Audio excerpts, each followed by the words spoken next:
Hello, everyone, and welcome to the Hey Everybody podcast. My name is Stephen Hensley. I'm the owner of the SCH real estate team here in Knoxville, Tennessee. And I have a great guest joining me today. And Sabrina, I'm going to say this. I have talked to a few people about how to pronounce your last name because I'm dyslexic. I've been saying it in my head about 50 times. Sabrina Ilardi.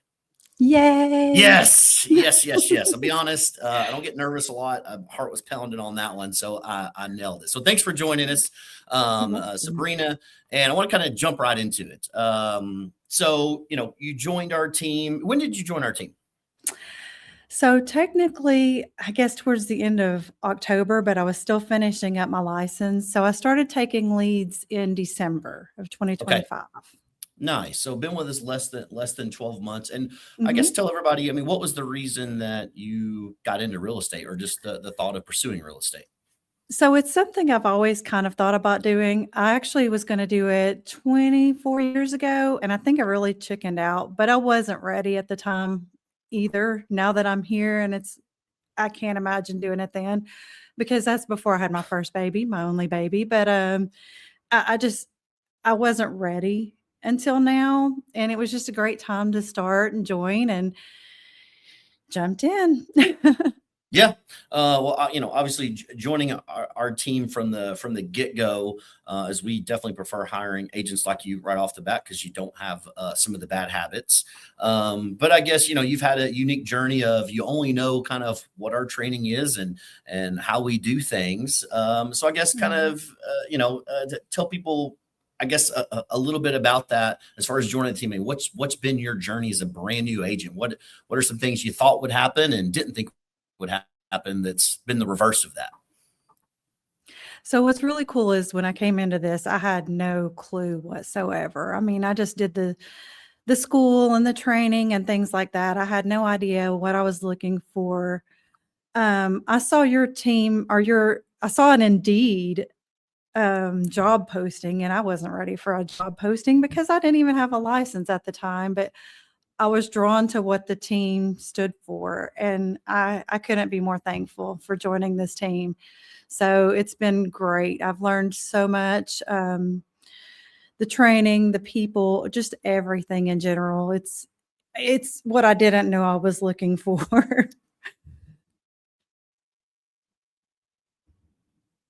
Yeah, we try to on our jobs. I mean, I think we've probably, and since I mean, I got my license 2018, started the team in July of 21, arguably, kind of hired the first agent basically the start of 22 as far as first full-time agent. And I've only had to post a job looking for agents probably less than 5 times throughout the years. We've just ran into good agents through referrals, good agents who just heard about us and contact us. But we only hire agents when I always say this: like we have more leads than we can run. More people are asking us to help them with their real estate needs, and we've had a lot of great success off of those. Indeed, but I've always felt intimidated whenever I post our Indeed ad because we like to be very transparent, very honest about us. And then you have all these other real estate teams and ads out there. It's like, oh, make all this money and we do this. And it's like, okay, well, once you've been in real estate a little bit, that's a lot of BS versus us. I'm like, well, maybe there'll be good people that just read between the lines and understand the transparency. And it's really worked out for us. So, I mean, the fact you come through Indeed is kind of even rare to be on our team Mhm. like that. Were you looking would you interview with anyone else, like brokerages or other teams? Honestly, no. When I saw that it was more, the whole team motto, "No sales, just service," just stuck with me. I am all about going out and making a friend. If I had to sell something, I'd be in trouble, to be honest. So I can make a friend. I can't always, go sell something. What would be something, looking back on it now, you've got several closings under your belt, several successful deals rolling right along, having a tremendous amount of success, especially for an agent that's still in year one. What's something that real estate you've seen or ran into that you didn't expect was going to be maybe an issue or a problem or a good thing?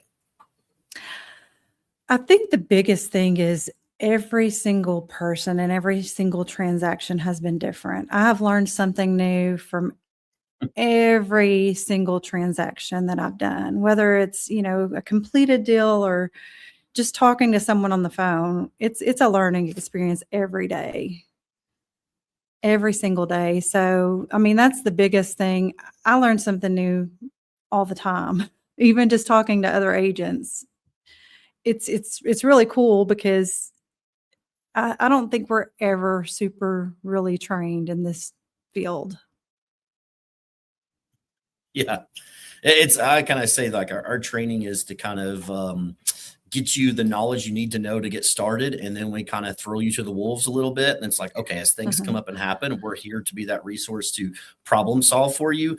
But it's kind of so pointless to put agents through all this mundane, boring training on something that they may not see for 2 years. And then you think they're going to remember any of it? Mhm. No. So it's just kind of like, hey, let's get out there. Let's start helping people, answering questions. When you run into roadblocks and problems, call us, and then that's you're going to learn a lot more like that versus that classroom setting for a month or something. How some of these agencies kind of put people through and watching videos. You have to kind of do it, and then when you do it, it really kind of, I guess, settles in, and you remember it, because there's, Mhm. I'll say, probably 75% of the how the transactions go are going to be very typical as far as, the paperwork and stuff. But then that 25% just goes in a billion different directions. And you've even kind of see it, from different types of clients that you've had, just already, with what limited. It's wild. It's unpredictable. You got Mhm. 15 people, that it takes, not just what you control and what we control in the back end, but there's 15 other people involved in the process that's got to do their job to get to the closing. And that's what they don't teach you about in real estate school. Right, right. I don't think we'll ever, like I said, I don't think we'll ever fully have that training. It's just go do it. Yeah. Yeah. Go Yeah. do it. So Yeah. what did you do before real estate? I worked in offices. I did a lot of accounting work. So, I'm very familiar with contracts and things of that nature, numbers, all the good things. I think what I like about this is I'm not sitting at a desk all day. As a matter of fact, if I'm sitting at a desk, it's for 5 minutes and then I'm up going again. So, that's been very exciting to me. Meeting new people, doing new things, seeing new places. I've driven to places I never thought I would go. So, you know, it's been great. What so you're working obviously with predominantly buyers, right? Which is, our Yes. partnerships with Redfin, Zillow, Realtor. It's mainly a lot of connection of the buyers that come in. So arguably strangers. What are you kind of seeing? I mean, here we are in spring season, quarter 2 of 2026, which is, for real estate purposes, the hot time, right? This is transaction season. So you kind of went through and joined us in the slow holiday winter time. It's dark at Mhm. 4:30 p.m. to now, okay, we're actually seeing transactions. The market necessarily isn't getting, I wouldn't call it improving. It's just the amount of transactions are typical. What are you kind of seeing with the buyer's behavior, the people you're meeting? So it's definitely busier right now. Just, there's always lots of questions. The common thing that I see a lot is, I would really wish this house is on this property. And, you can't help that. But this is East Tennessee and we don't really have a flat surface here. So, you know, it's getting to that, okay, what is your big things you need? And, what can we live with? Yeah. So, obviously, definitely trying to find the right place, the perfect place. Is that ever going to happen? Maybe, maybe not. So just trying to talk through it with the people. I'll look at 10, 30 homes with somebody, but I always tell people, if it's not right, it's not right. We'll keep looking. Something's going to come along that you're going to love. So that's my big thing with people. Um, I don't know, that's the most common thing is, yeah, I wish this house was on this Yeah. land. And, I literally have a buyer I met last week, and the house like checked a decent amount of the boxes, but there was some big things, like some big boxes it didn't check. So it like Mhm. checked most of them, but the very important one it didn't. And she was really thinking, she called me and it was like the next day, and I really am thinking about putting an offer. And I was like, listen, I'm just reading your tone of voice, your body language, everything that was, we were in the house. I feel like you're trying to find a reason to buy the house when I don't think you should do that. I was like, I don't get the vibe that it checks your maybe most important boxes. I was like, so let's just keep looking. That house, honestly, it's been listed for like almost a year on the market, probably not going anywhere. I was like, so let's just keep looking, compare it to stuff in the same price point. And then she called me literally last night because she's a very strong buyer, has the ability to even go cash at a high price point. But I told her, I was like, this is your forever home. I was like, how about we just look at some land? And so we're actually going on Monday out in a really nice subdivision where there's like 100 lots for sale to go and look at land. And she's thinking about doing the construction loan. Mhm. Um, uh, buying land cash, and then of course, do construction on building the forever home. But it was just the difference of, I just kept getting the feeling like she was trying to force it. And the last thing what you want to do in the home buying is, buy a house that just, to buy a house to buy a house. Don't ever do that. It's got to Mhm. feel right Mhm. there. That's my big thing too. So Stephen, what area do you think is there an area in town maybe that's hopping more than others right now, like busier? So we're predominantly based here in West Knoxville. Well, I am, and then there's where our office is, but we cover about 60 miles around. So we do a lot of these rural areas that people aren't too familiar with. But I mean, I would generally still say, although the market is as a whole here is a buyer's market, your West Knoxville homes, under 400, if you can find something that's reasonable. There's just hardly no inventory. Even if I had to expand that conversation and say our market as a whole under 300,000, that is a good inventory, meaning you can go, USDA loan, VA loan, great condition, moderately updated, doesn't need improvements, maybe even a little bit of land privacy, half acre to an acre, 3 bedroom, 2 bath, because that type of inventory essentially doesn't exist. When it hits, it still goes really quick. But I think, when people do move here and they're looking at maybe the public school systems, typically they're going to be around your Hardin Valley, Farragut, Bearden, around those main public schools. And of course, on the outskirts, right, Maryville, Oak Ridge, there's lots of great school systems that we have around here. But I think it's still that West Knoxville areas. That's where the majority of transactions are when people are moving here, which we have a good amount of people getting out of school right now, and they're going to make this move this summer. I think even a lot of the people that do reach out to us now are kind of the out of state person that doesn't know anyone here. They're looking to us. But I think it's not necessarily as much as just West Knoxville as a whole as it is West Knoxville under a certain price point. And it's because of the demand is so strong and the inventory is so low. Even though when you reverse that as a whole, we have a lot of inventory as a whole with little demand. But it's because our prices are just, so inflated right now. And I don't see them necessarily like coming down anything drastically. Mhm. Yeah, I had somebody ask me the other day, they're like, "So is it a buyer's or seller's market?" And I said, "Yes."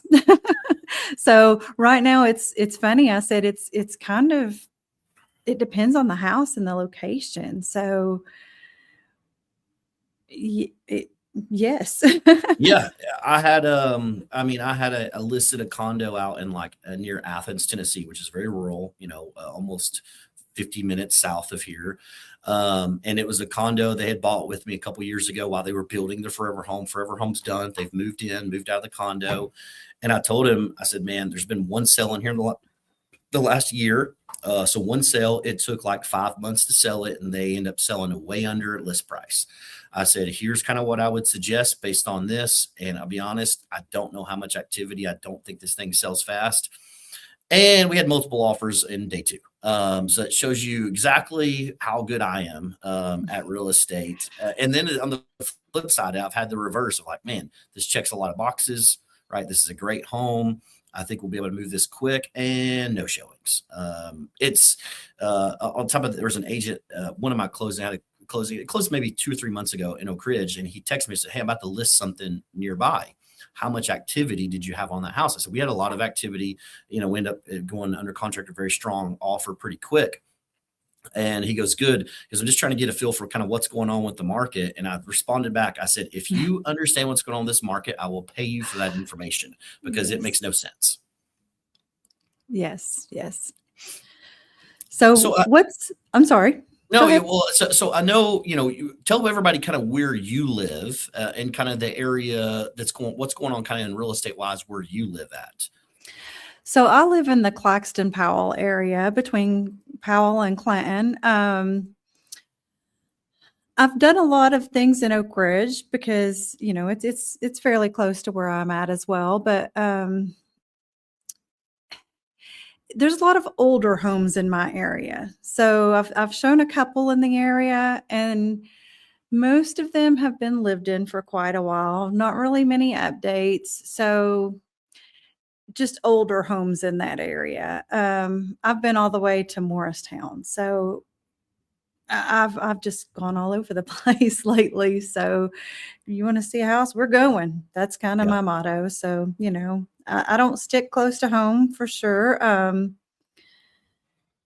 But yeah, no, the area I'm kind of close to Carnes as well. So we've got a lot of the new developments going on there. So the roads are the big thing there because it's the little windy back roads, and Mhm. you're building these big subdivisions, and the roads really aren't adapting to the area. So that's been a big thing in my area right now. Yeah, I've had a few showings back in because I don't know exactly where, I know where the Claxton area is. I don't know exactly where you live there, but during like a few winter storms, unknowing because I'm not too afraid. I've driven in snow and stuff. And so, here, right, West Knoxville, we don't get near as much as maybe some of the rural areas. And where I am in a subdivision, it's pretty easy to get in and out, even with a little bit of snow.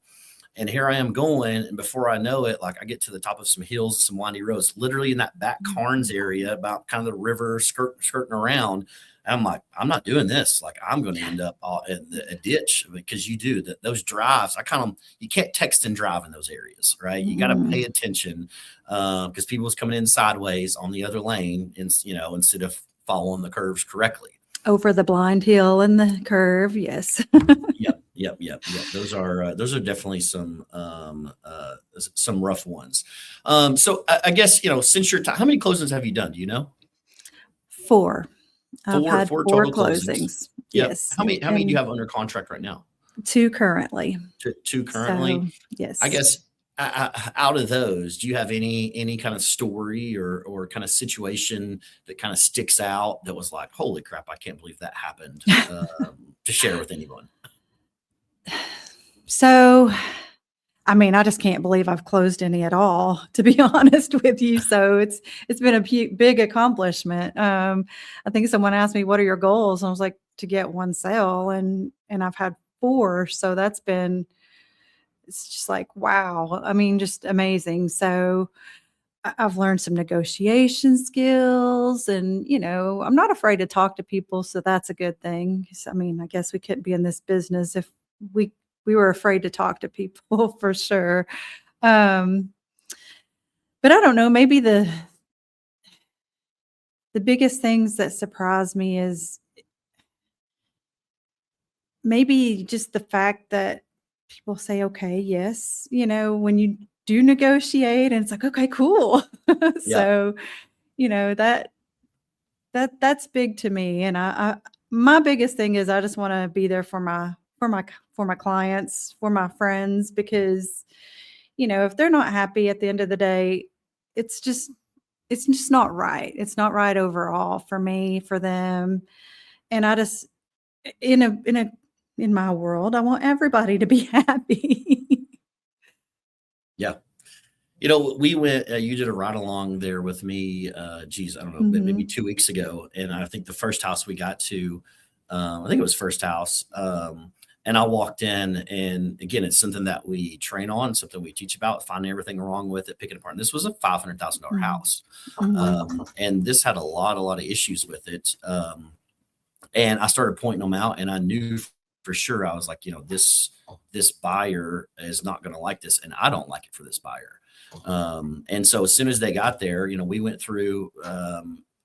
top, bottom, on the outside, and I kind of noted everything. And as soon as they got there, right, I'm literally just destroying the house, putting it into because I know what $500,000 gets you in this area, Mhm. and this home was $75,000 less than a $500,000 house, and that's kind of what and what we teach and practice, and to kind of see it firsthand, for you with me kind of doing that, especially on an expensive house. It's really easy to do that on a $200,000 house because they got a ton of issues. It's not easy to do that on the $500,000 house. But then even our conversation was, you're like, that's what I do. I want to point out all those issues, make sure people are comfortable. Because at the end of the day, for us, it's not about how quickly we get someone to the closing table. It's getting them the right home, telling them where the crap is, not making them go under contract and spending $500 for an inspection that is going to end up in a fall through anyways because of something you could have pointed out. And so you just Mhm. wasted $500 of your client's time plus 2 weeks of their time, and they missed out on other deals.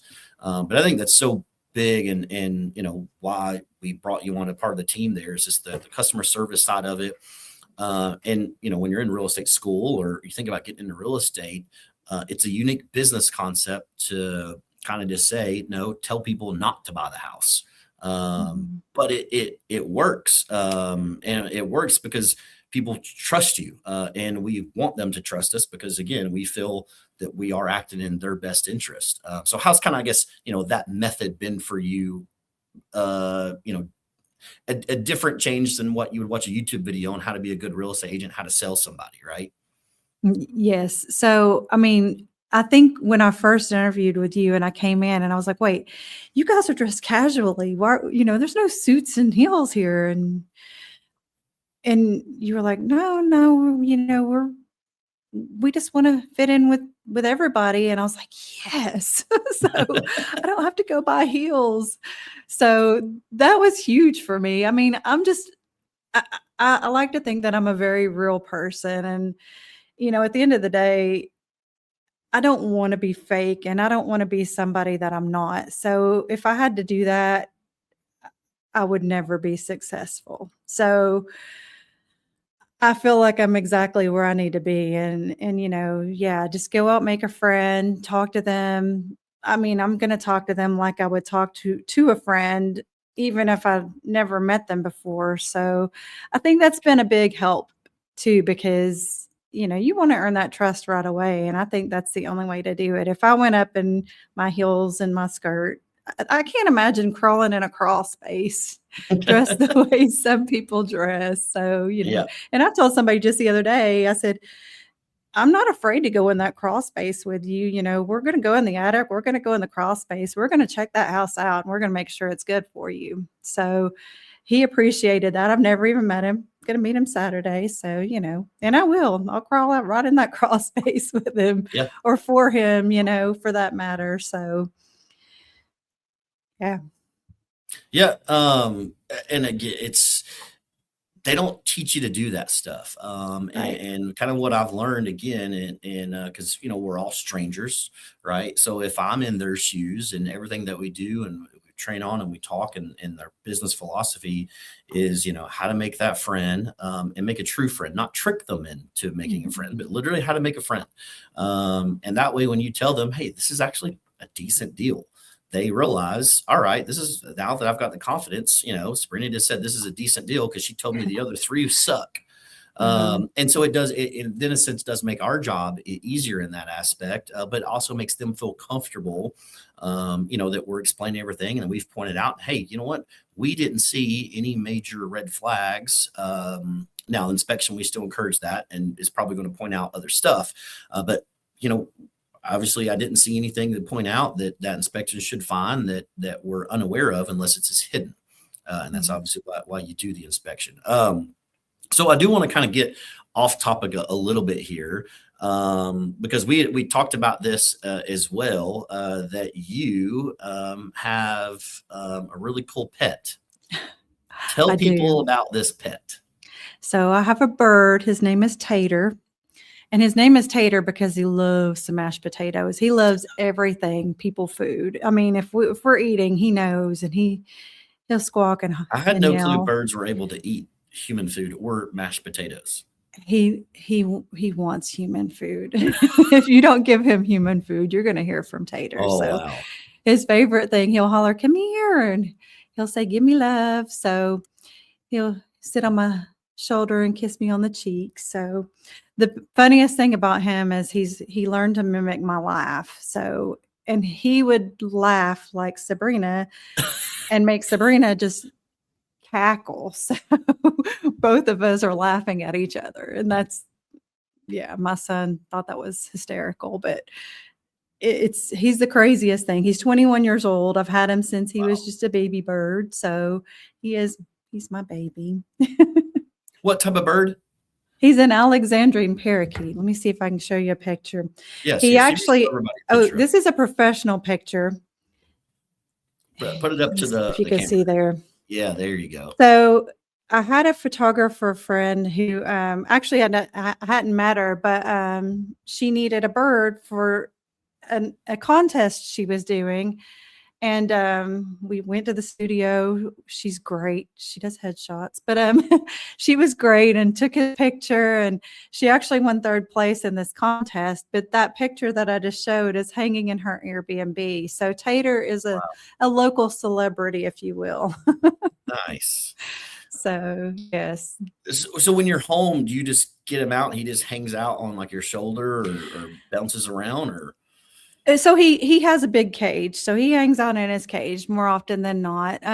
But yes, if I get him out, oh, he goes nuts. He just sits on my shoulder and he'll go from person to person. He'd go to anybody. So if you came over today, he'd hop right on your shoulder and tell you to give him love, and he'd give you love. So yeah. So That's he's very personable. What's funny is that species of bird actually is known to be kind of aggressive, and he's just the sweetest. So he don't know how to be mean. what did you grow up with other birds or what made you decide to get a bird, I guess? No, I mean, I never really did. Honestly, I went to the bird expo at the expo center, next to the zoo, and they had them, and we just decided, yeah, let's have a bird. So This was like 21 years ago you did this? 21 years ago, Wow. yes. So, and I actually had another bird that they knew I had a bird and he needed to be rescued. This poor bird was in a rodent cage. His little feet were all gnarled and stuff. So I had him for a while. I think he finally just, gave up. But so yeah, I had a lovebird too, a little lovebird. And honestly, Tater's sweet. The lovebird was a hate bird. We called him Yeah. our hate bird. Yeah. But he lived to be 17 years old, and their life Wow. expectancy is only 15. So Okay. he probably broke a record somewhere along the way. Did he eat mashed potatoes too? No, No. he would eat your fingers if you tried to Oh, get near him. yeah. The Yeah. lovebird, go figure.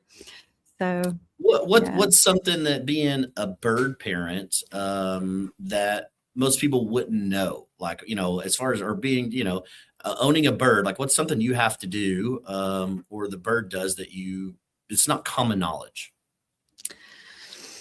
Gosh. So I've had him so long, it's hard to say, but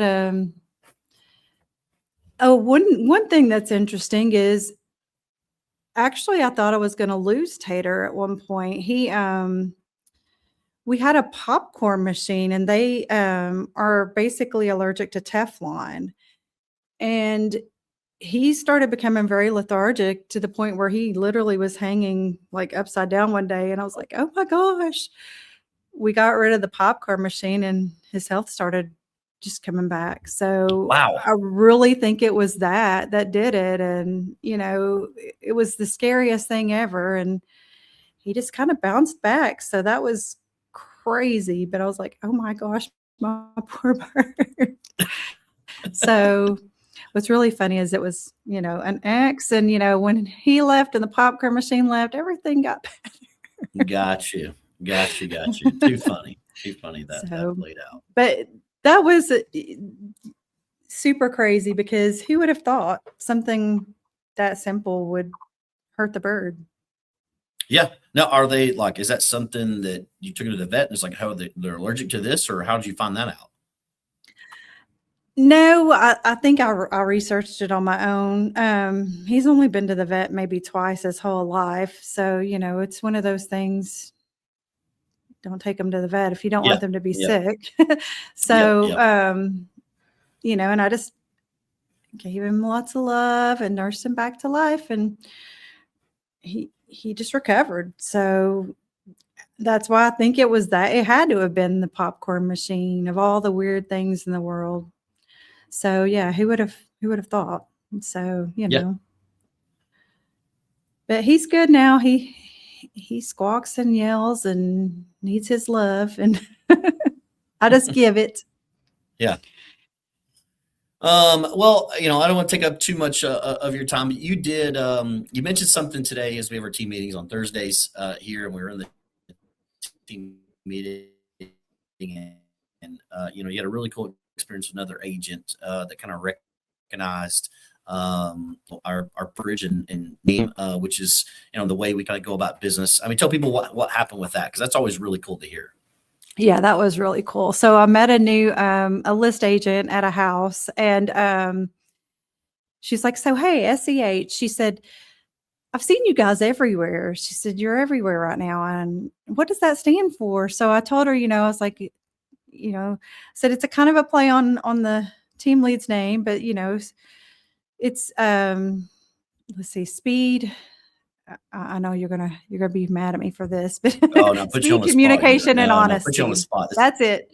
There you go. Speed, Yeah. communication, and honesty, and that is definitely something that I strive for every day. And I know I told her that, and she was like, "That's amazing." And as we were talking, she was like, "Well, it sounds like a great team." And I said, "It really is." I said, we are we base everything on honesty, and I personally strive to be honest in everything.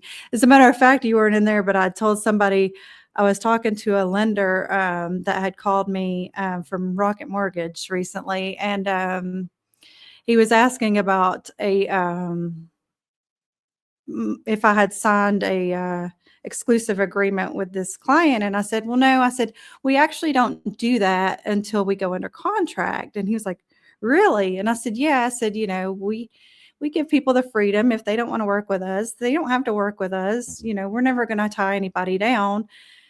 And he actually said to me, "I wish you lived in Michigan so you could be my agent." And I was like, That's "That's awesome to really hear. cool. Thank you." It was so cool. He's like, "You just sound really honest." And I said, "That's who I am. If I had to lie, I'd be in trouble."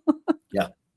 Yeah, I agree with you. You say like, if you have to sell something, you'd be in trouble. And I've always felt anything that I've ever Mhm. done that had remotely of, some kind of sleight of hand and sales and numbers that it's all like driven to that. And you got to do this. Like it just make me cringe. Like it'll just shut me down.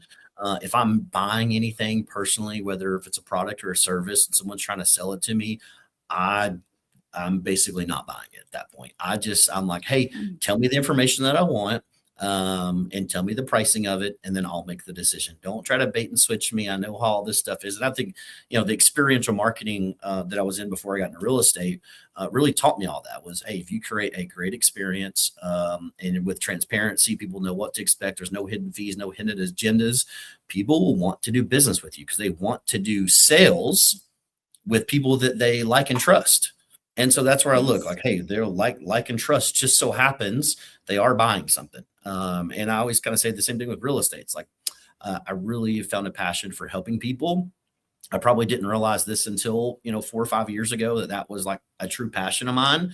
And since then, it's like, okay, well, I do it. Just so happens the industry I'm in is real estate because I feel like no matter what industry I would be in, this would be my approach. It's just on paper, our business model it kind of is stupid on how we do things. It is what it is, but it works. And we've got Yes. the proof is in the pudding. So yeah, thanks so much for joining us there today, and thank you guys Welcome. for watching. If you guys ever have questions, always feel free to holler anytime. You can also visit our website at schrealestate.net. Yeah, holler anytime, everyone.